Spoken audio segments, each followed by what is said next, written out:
Welcome back. This is Tim Harris, and this is the world's greatest agent interview, though I have a twist for all of you today. We have Brooklee Han from HousingWire, and Brooke is going to share with all of us some information that Julie and I have been, I think, touching on during the daily podcast with regards to the changes that are happening with online lead generation. And Brooklee was kind enough, frankly, to be on the podcast and share with us all the things that she knows, saving Julie and I countless hours trying to figure all this out ourselves. So Brooklee, welcome to the podcast. Thanks so much for having me. I really appreciate the invite. And so Brooke is, if you want it, Julie and I, Julie contributes occasionally to HousingWire, but we read Brooke's articles all the time on HousingWire because she does a great job. Her and Chris do a great job of drilling down on some very specific wonkish real estate topics that it seems like nobody else wants to talk about. And Brooklee, I have to say, if all the things that people are talking about right now with regards to the commission sharing lawsuits and all these other things, this one topic is, in my opinion, perhaps the biggest topic that nobody's talking about that could have the most profound impact on the real estate industry. So what are we talking about? What's the change? Sure. So this past December, the Federal Communications Commission adopted a new series of rules that cracks down on robocalling and texting. And that on the surface doesn't feel like it has a big relation to the real estate world, but in fact it does, because the new FCC rules allow the FCC to red flag certain phone numbers, requiring mobile carriers to block texts from those numbers. It also codifies that the do not call list also applies to text messages, making it illegal for marketing text to be sent from two numbers on the do not call registry. But also kind of the most important thing for the real estate world is that the FCC has closed what it calls the lead generator loophole. So as it currently works, if you click a button that's like contact agent or whatever on Zillow or something, then your phone number and contact information goes out to all the Zillow Premier agents kind of serving that area, and whoever's the first to jump on it, or multiple agents may jump on it, can contact you without any, additional consent being given other than your consent of saying, please contact me, someone. Whereas now under the FCC rules, you have to give a person or an entity specific permission to contact you. So you could say contact agent, but it would be a specific agent. It wouldn't be kind of like a blanket approach to everyone being allowed to contact you. And that is definitely something that, these listing portal sites, something that Zillow is going to have to adjust to if they haven't already. We don't, I mean, we're using Zillow as an example, but realtor.com does it that way. Trulia still does it that way. And so let me describe what I think you just said, and you tell me if I'm wrong. So basically the past experience that a consumer would have, and this isn't just real estate sites, this is any kind of website, that's essentially you're going to fill out a lead form. So I would pop on a lead form, or I'd pop on a website today to find out about, I don't know, roofing repair, right? I want information about somebody to give me an estimate on repairing a roof. Well, I put in my name, my phone number, and my contact information. And the way it currently works, and it's worked, this way really since the late 90s, is that information then could be sold to a million different roofers. It could even be sold to people that aren't even in the roofing industry. It could be sold to, heck, real estate agents or home contractors or whatever. So that information could be packaged up and resold many, many, many, many times. And if I understand what you just said, the new law is basically going to be put into place where it can't be resold and sold and sold. The consumer, it has to actually decide, choose from the pull down menu. Like I'm putting in my information for the information on the roofer. I'm going to have, and again, if I'm saying this wrong, correct me, but I'm going to have to go and decide which roofer I want to actually have my information shared with. Is that what you said? Yes, exactly. So it would be akin to, like, if we're using the roofing example, going to the 5 different roofers that serve your area and filling out a contact form on each of their websites and giving each roofer specific permission to contact you. And, by giving one roofer permission, that doesn't give the other 4 permission. So you have to specifically pick and choose exactly who your information is going to. which, I definitely understand from a consumer protection standpoint for sure.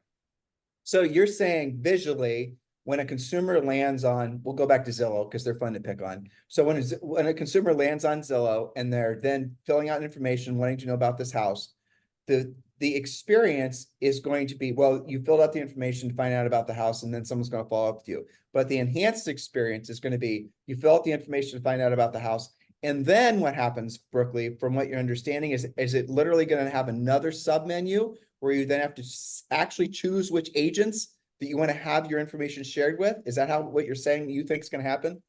I think that is definitely a solution that they may drive to. It depends on what some of these listing portals decide to do and how to kind of navigate this shift. But, that would definitely be one way to do it for sure. But the thing is, then if you're a consumer and, really, maybe you're new to the area and you don't know anyone and you don't have any recommendations for a real estate agent, then you don't know, unless you're doing independent research prior to that, you don't necessarily know who you're agreeing to share your information with, which is the same as what you're doing now. But under these new rules, you then have to make an additional choice of exactly who you want to share that with.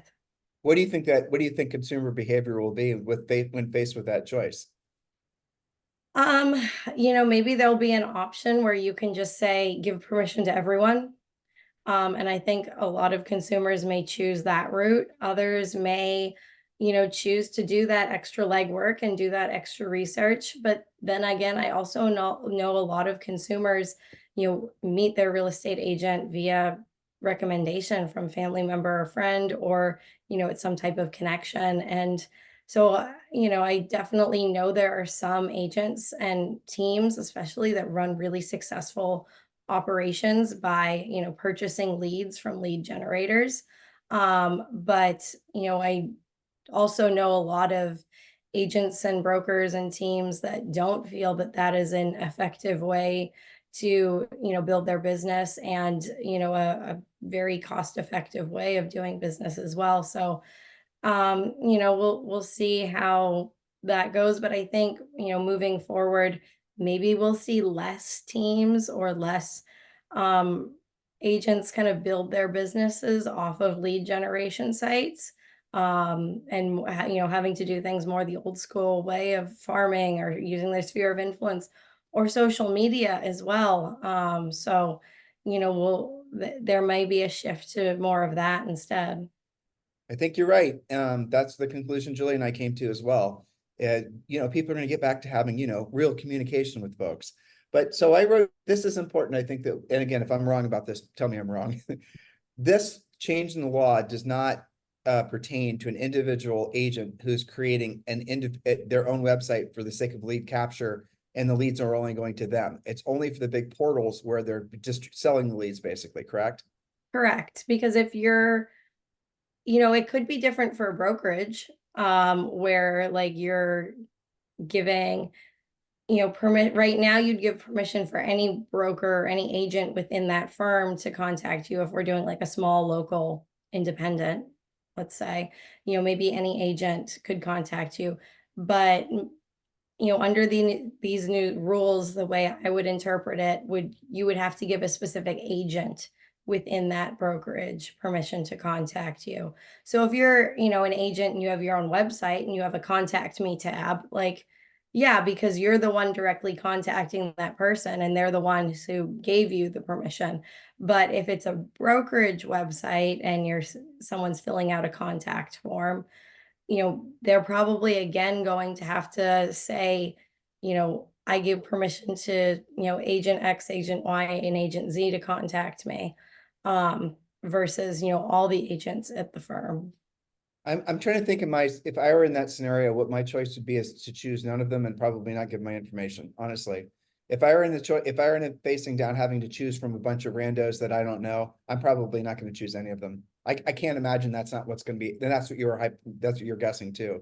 That's kind of what I'm guessing too, because it's just, and consumers want things to be seamless and easy. I mean, that's one of the conversations I have all the time with people in the industry, is that, you want the least number of hurdles that the consumer has to work through, to get to the end transaction. And this is right at the beginning when already, people are a bit trepidatious about kind of this whole experience. And, it's been in the news a lot with all the commission lawsuits. And so people may be already a little bit more skittish. And then now it's like, all right, now I have to make a decision right off the bat of like who I want to work with or who I want to potentially contact me. So again, I think those agents that work off of referral business and, have that big sphere of influence and have that steady stream of business, this isn't going to be a big deal for them. Mm-mm. And they, that will probably be the way more business is done in the future, just based off of these rules. No, I agree. And as I forget, I'm sure you have all this memorized, but something like 60% or something like that. After someone's been in the business for 5 years, like 60% of all their business comes from centers of influence and past clients. And a lot of agents, and this is something else that's interesting, open houses now, because of all the online lead generation, people are moving away. Consumers have, I think, become distrustful of a lot of the stuff they're finding online as far as sources of information, or they're not finding all the information. And they know when they drive through neighborhoods, they're seeing signs that they're not seeing on Zillow or realtor.com or whatever. So I really think this will be an interesting twist back towards a skills-based approach to the real estate business versus just basically buying your business. And I mean, it's an interesting end of a cycle that I think we're experiencing. And the other thing I was thinking, Brooklee, is the cost per lead is going to go through the roof. So if you're Zillow and you're realizing that the consumer is choosing nobody, it's because they don't like choice. Like you said, it's an inelegant solution to have to pull down a bunch of names from people you don't know, and it just won't work. That means that they're going to probably end up having to have more relationships with individual agents, which means they'll generate fewer leads, and the cost of those leads will go through the roof. Have you studied that theory?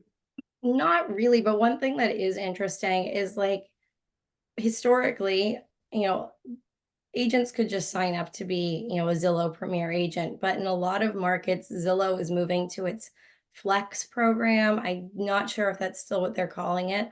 But these are agents that it's like an invite only program, and agents receive leads from Zillow, but they only pay for those leads if the transaction successfully closes. And there are some markets now where that is the only option available. Zillow started rolling that out, I want to say in spring of 2022 in like 2 markets. I think it's expanded to a couple other markets. But so, they may have already been in some ways preparing for something like this by building those deeper relationships with that smaller cohort of agents in those markets, and testing out how things work there. I know Zillow has been very open with kind of its pilot programs and everything it's been experimenting with since moving out of iBuying in, what was that, November of 2021. So it's they definitely have a space where if they want to try a couple of different solutions to this problem that they're going to have soon, they definitely they have a place where they could test out some of these things. And I think as a firm, they definitely feel to me like one that would be willing to, just try some things and see what happens. I don't know if how realtor.com's model kind of compares with that. But they, may also be experimenting or thinking about, making some shifts as well. So Zillow Flex is they charge a 40% referral fee. So, and you're right, that's what they did. They moved to the Zillow Flex model. Well, most of the large teams that Julie and I are associated with, they get their leads, a lot of them, they get their buyer leads from Zillow Flex. But what's happened is that during this time of commission compression, just because the nature of the market, not even the commission sharing lawsuits, but just the nature of the market over the last, say, 5 years, where buyer agent commissions, they're no longer 3%. In some markets, they're less than 2%. And when you factor in a 40% referral fee and all the other associated expenses, and someone's giving that lead to an agent, we're seeing, and this started happening maybe 2.5 years ago. We would get calls from teams with had a lot of buyer agents, and the team leaders were Zillow Flex agents in a lot of cases, and they not done the math, and they were losing money on the buyer side transactions. So they were buying these leads from, it doesn't matter, and then after they paid the buyer agent, paid the associate expense, paid the whatever, they're literally losing money. So the whole side of the business for a lot of these large teams and these team broker, hybrids, is unprofited. They're losing money on essentially this value prop of buying buyer leads, which goes back to what you said about people are going to have to go back to boots on the ground approach to lead generation so they can move away from these referral fees. So that's a really good point. I appreciate that. Any other thoughts? I got a sense that you had a spike of creativity while I was blathering on there. No, I mean, kind of going off of your point about, that more skill-based approach for agents and kind of boots on the ground marketing. I mean, that has been obviously the center of a lot of conversation for what's going to happen, with this new world we're heading into with the NAR settlement agreement, if that all, excuse me, comes to fruition in November. And so I think, this is in some ways an expansion on that. Yeah, me too. And the combination of these things all happening within the next, 9 months. Brooke is suffering from allergies, so listeners and viewers, give her a break. She's doing a great job, and trust me, this is our reschedule of our interview because the first time she had completely lost her voice. So thank you, I appreciate it. So if you have to sneeze, don't worry, we're forgiving you. Thank you, I appreciate it. So let me just play this back ever so slightly because you actually said something that I didn't know. You're saying there was a codification of the do not call rule that now applies to text as well. So can you explain more about that? Because honestly, I wasn't aware of that. Yeah, absolutely. So right now, the do not call list, the way it was made was a do not call list, like don't call me. But obviously in this day and age, in addition to calls, we have text messages.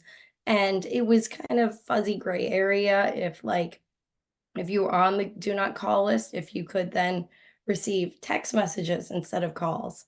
And so this codifies the fact that if a number isn't on the do not call list, that also means don't text them with marketing text. Right. So that is going to be interesting. I'll just thinking off the cuff here. Because you got my mind going in a million different ways. Because the ramifications of the three things that you and I just talked about are far reaching. And like I said, I think it's more significant than commission sharing lawsuit. So bear with me as I work out this thought. If you are a agent or a broker who has a lot of people in your CRM, and I'm going to shift and talk about the commission sharing lawsuit, which I know you know a lot about too. And now you're required to have some sort of formal buyer agreement before you're allowed to give that person, any sort of listing information. So they're in your CRM, you have 500 people in your CRM, a gathering of people, they all get drips, emails, texts. They're getting little videos, they're getting all this information, new listing information. Am I correct that technically, as of August 17th of this year, that if you don't have a formal agreement with those buyers or those leads, that you can't solicit them anymore? No, that is not correct. Okay. So you have to have a formal buyer agreement in place prior to going on a tour. Oh, got it. So you can, if I'm, the listing agent and I'm at an open house and a bunch of buyers walk through and they want information about the property, because I'm functioning as, on behalf of the seller. Yeah. Yeah, with fiduciary duty to the seller, I can provide that information to the buyer and show them around and everything because I am not working for the buyer. So I don't have to have an agreement with that person. I can provide information on, listings in the area to someone that contacts me that's a buyer. And, we can discuss what they want, what they're looking for, what neighborhoods they might want to, be interested in. I can do all of that without having a formal agreement. But once that buyer says, all right, you've shown me some different options in the area in terms of like things that we could look at. I've seen some stuff on realtor.com or on Zillow that I feel like there's inventory out there. I've gotten pre-approved for this much. I feel like, yeah, I now like want to actually seriously start looking. And, I want to go, I have time this weekend and I want to go see 3 houses or whatever. At that point, then the buyer's agent has to be like, all right, that's great. I'm excited that you want to go on this journey with me, but we need to, sign document to, basically define our relationship. And, there has been a lot of discussion and what that could be. Some people are thinking about or experimenting with like a week-long trial contract where like, we'll work with you this week, we'll go on some tours, and if we don't feel like the relationship is working, then the contract's done and you can go find someone else. And if you feel like the relationship is working, then we can sign like a formal, like really truly define the relationship agreement. So a lot of dating analogies have been thrown around with all of this, but yeah, it's when you specifically have to have that agreement in place is when you go to tour a house. Thank you. That actually helps. That I think there's a collective sigh of relief with your very detailed explanation. So that was great. So how do virtual tours factor into all of this? Oof, that is a good question that I don't know the answer to. I honestly have not heard that one brought up, but that is a really good point. I'm assuming like if it's a 3D tour on, that's part of the listing, then like that's part of the marketing collateral. But if, I live where I live in Southern New Hampshire and I'm looking to buy a house out in Seattle, if I am having my agent, take me on a live FaceTime tour of a property in Seattle, then yeah, I probably am going to have a buyer representation agreement in place. I don't, you saw this, I'm sure, but NAR's got 100 frequently asked questions about this very topic. 100. I'm sorry, if you have to have 100 FAQs, I don't know what the hell that is. I mean, maybe 5, right?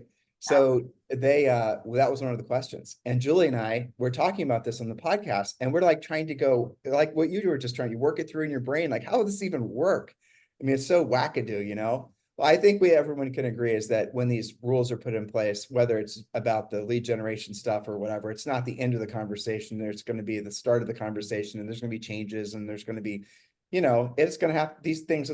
They might seem a little, draconian now, but they'll evolve and become, I think, a lot more adaptable.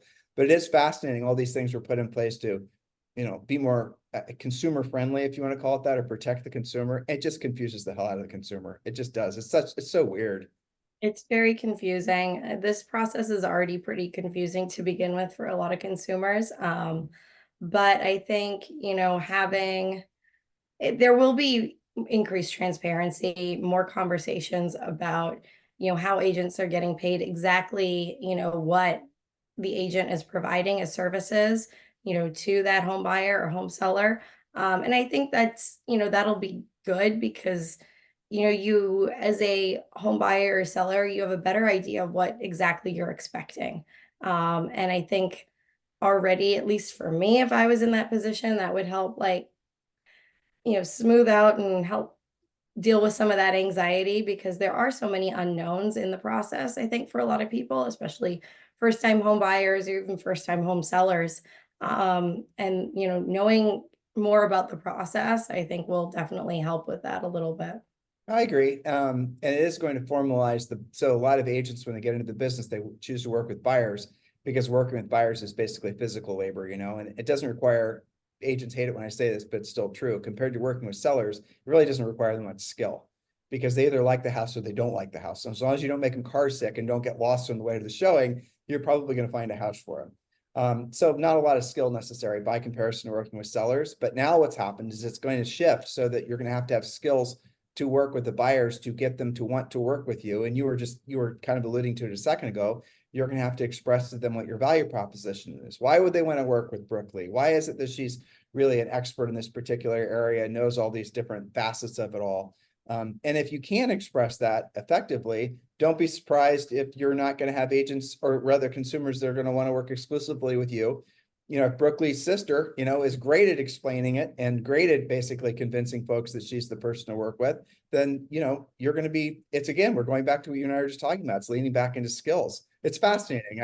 You know, Julie and I have been in this business since we were in our early 20s, and it's been so incredible to see these big trends come and go, come and go, come and go. And now we're seeing all these things that are starting to evolve into something that's yet to be defined. So I sincerely appreciate your time today. I don't want to make you, I don't want to overstress your voice. Is there anything else that I should have asked you that I didn't? Any other things that you think would be important that the listeners hear or know? I don't think so. I mean, I think really the big takeaway is no matter if we're talking about FCC rule changes, if we're talking about commission lawsuits, if we're talking about, the fact that in a lot of areas the market is a lot slower than it was in, 2021, we're moving to more of a skill-based housing market ecosystem that we're going to all be part of.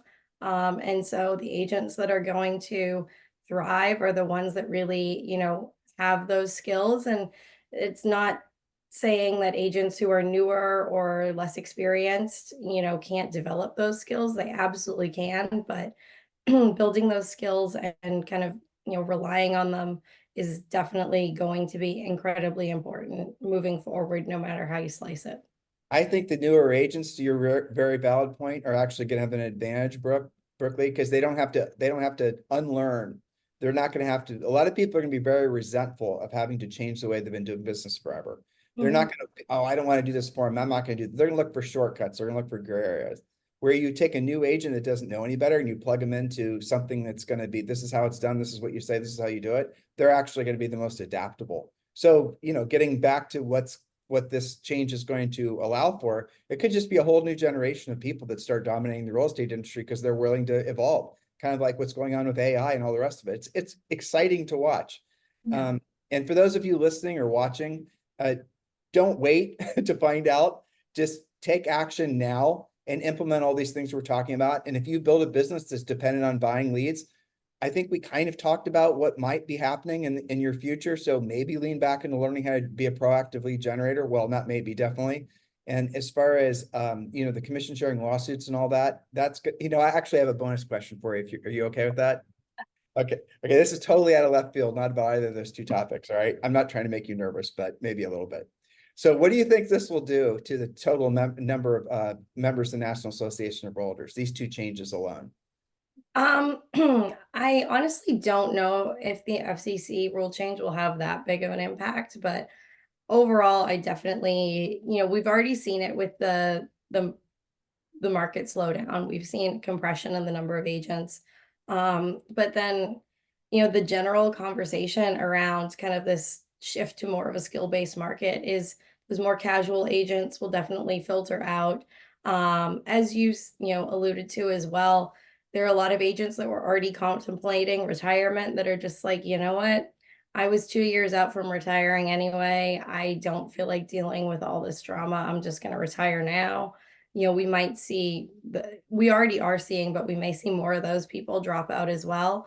And then, we may see some that try to make it in this new environment. And, I don't know exactly what this future will look like. And for whatever reason, maybe their skill set isn't, what's needed, or maybe in their particular market, things are just tougher.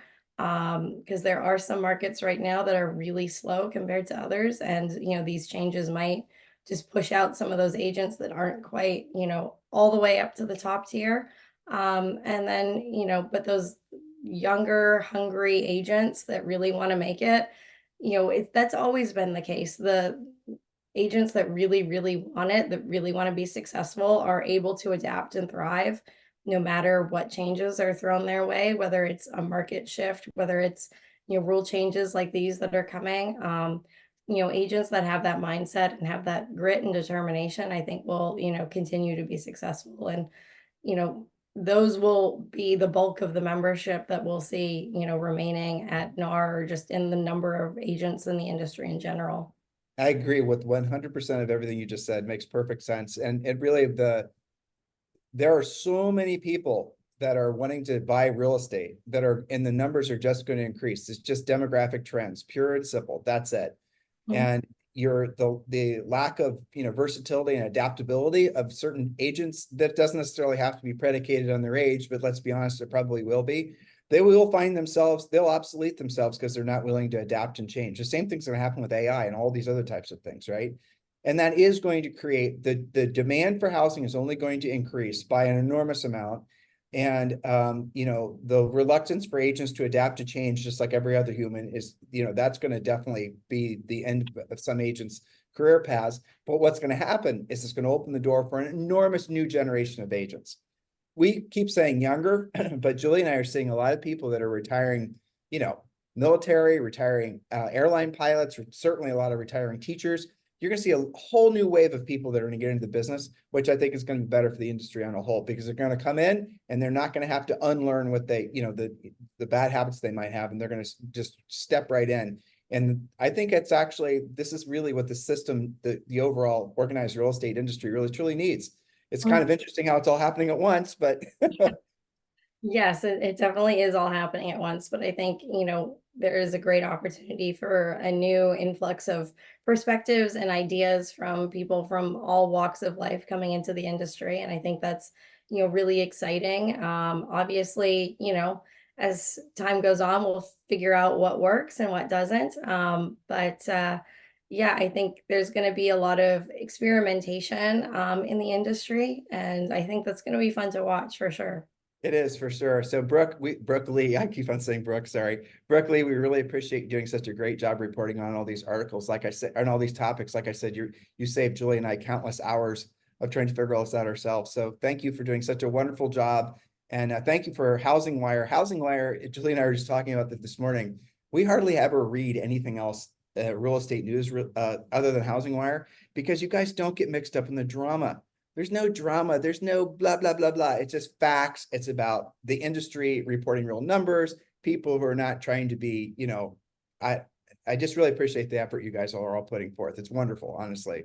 You really appreciate hearing that. No, we're a pretty lean team over at Housing Wire, but no, I feel like we really do a great job covering all facets of the industry. We have some fantastic reporters. I'm really lucky with all the people I get to work with on our team. And yeah, we're definitely excited about some of the big stuff we have coming. And we're excited to continue and covering everything that's happening and all things housing. Yes, exactly. So Brooklyn, thank you very much for being my guest today. I really appreciate all your information, and keep up with the great work. If you need us for anything, obviously you know where to find us. Sounds good. Thank you so much. And thank you, listeners. See you.